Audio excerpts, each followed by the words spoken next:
wow, bakal menjadi pertemanan seperti apa ini? Desain dengan tema cheerful minimalis. Kok subscriber gue berkurang? Sangat tidak terduga. Nya tipis-tipis, kur aja 27 koleksi pribadi.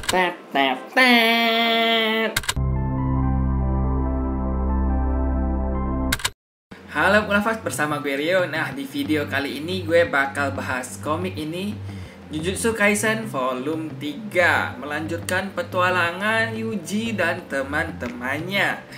Di volume ketiga ini, kita kehadiran seorang tokoh baru, baik itu protagonis maupun antagonis. Dan mereka ini adalah ya karakter-karakter yang memiliki ciri khas masing-masing, keunikan masing-masing. Dan yang paling gue soroti itu adalah karakter baru yang awalnya manusia biasa, tiba-tiba bisa melihat setan, jin, kutukan dan sebagainya, menjadi target misinya Yuji, dan akhirnya menjadi temannya Yuji. Dan ya kurang lebih kayak gitulah, dia bertemu dengan teman baru tersebut. Dan di sini adalah kisah bagaimana Yuji mulai dekat dengan sahabat barunya. Di sisi lain, ada muncul seorang antagonis baru yang sebenarnya udah dinampak-nampakin dari volume sebelumnya, cuman kali ini langsung bertemu tatapan muka dengan Yuji, dan akhirnya perselisihan dan pertempuran pun dimulai. Kurang lebih kayak gitulah untuk volume 2. Kalau kalian penasaran, silahkan baca dan beli komiknya, bisa digital maupun fisik. Nah, akan gue bahas hal-hal yang gue suka gitu loh di buku atau komik volume kedua Jujutsu 3 ya? Bukan 2, 3 belum bisa move on dari yang 2. Volume 3 Jujutsu Kaisen ini itu adalah kisah pertemanan, persahabatannya si Yuji. Di sisi lain, temannya ini deket juga dengan si musuh. Jadi kayak temannya ini ada di tengah-tengah, Yuji di sini, musuhnya di sini. Dan si orang baru ini dekat dengan si musuh, dekat dengan si Yuji. Itu kayak wow, bakal menjadi pertemanan seperti apa ini?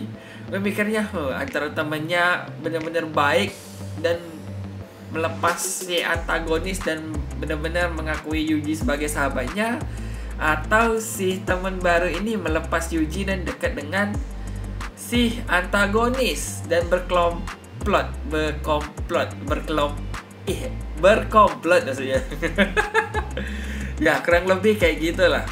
Nah itu unik tuh, gue wah ini karakter bakal di gimana nasibnya. Si GG Akutami ini jago sih menulis karakter. Dia bilang kalau nasibnya si karakter yang baru ini, yang dekat dengan Yuji juga dekat dengan si antagonis ini, bakal punya nasib sendiri yang udah ditentukan sejak pembuatan karakternya. Jadi gue berharap banyak dengan karakter ini. Dan gue suka sih kayak antara temen dan gak temen loh, posisinya di tengah loh. Dia dekat dengan musuh tapi dekat dengan Yuji, itu unik. Nah, di sisi lain gue suka kisah pertemanan mereka. Terus di sini juga banyak ngobrolin tentang ideologi, tentang kejayaan, revolusi dan sebagainya. Itu cukup serius materinya kalau kalian pengen ngulik, karena kan ada kelompok musuh yang terdiri dari para kutukan, monster-monster kutukan, monster-monster jin, setan gitu, yang ingin melakukan revolusi gitulah, membangkitkan era zaman-zamannya gitu, dimana monster-monster kutukan ini berkuasa di atas manusia. Di sini banyak ngobrolin dari sisi kutukannya. Mereka ngobrolin tentang ideologi mereka, ingin membangkitkan era kutukan, ingin mengembalikan masa-masa kejayaan para kutukan dan sebagainya. Jadi ini kayak wah, full ideologi dan politik. Bisa dibilang politik sih.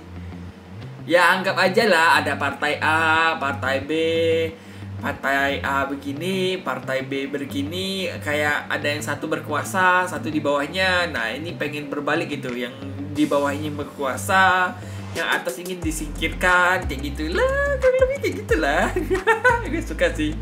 Nah, terlebih hal-hal unik yang gue notice di volume ketiga itu begitulah. Gue suka dengan karakter barunya, gue suka juga dengan perkembangan si Yuji.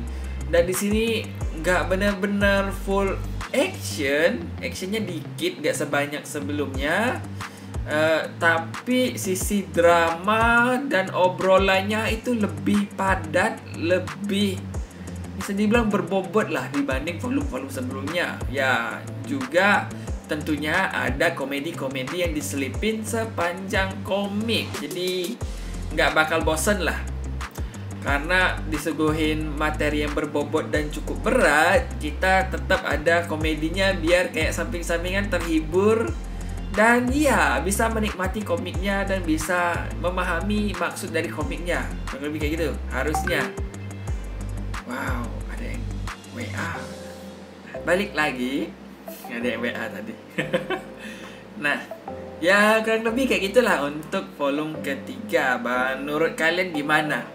Gue suka ya itu, development-nya, kemunculan karakter baru, pesan-pesan yang disampaikan, terus genrenya karena berbagai genre, ada action, ya punya porsinya masing-masing setiap volume lah. Dan gue suka untuk volume ini karena obrolannya cukup serius dari sisi antagonis gitu loh. Jadi porsi antagonis ini bisa dibilang cukup banyak dibanding protagonis, dan obrolan mereka cukup berbobot dan bisa dibilang jadi bahan diskusi cukup seru nih kayaknya. Dan kurang lebih kayak gitulah untuk volume ketiga. Dan sekian sih yang hal-hal yang gue suka itu karena karakter developmentnya, kemunculan karakter baru yang unik, makin kesini itu makin kece lah karakter-karakternya. Terus dari sisi cerita, komedi, action, drama, semuanya kuat banget. Di setiap volume punya porsinya masing-masing. Itu hal-hal yang gue suka dari komik ini. Dan ya, seperti yang kalian lihat, kan udah gue sebutin hal-hal yang gue suka. Ya, hal-hal yang gue gak suka itu adalah ya itu porsi-porsinya. Jadi kayak ada yang menonjol ini, berarti porsi yang lain harus dikurangi kan ya. Tapi itu bisa dimaklumi lah. Terus di sisi lain, sebenarnya komik ini kemarin kalau kalian pantengin story gue ada bahas nih Blur. Tapi ya udahlah ya, ini masalah gue dengan penerbit, bukan masalah dengan komiknya, dengan penulisnya atau mangakanya. Ini masalah penerbitnya karena produk reject dari pabrik, pengen ditukar tapi gak bisa. Tapi ya udahlah, gue udah curhat-curhat banyak di story, di IG, dan ya lebih kayak gitu. Dan sampai jumpa di video gue berikutnya. Bye.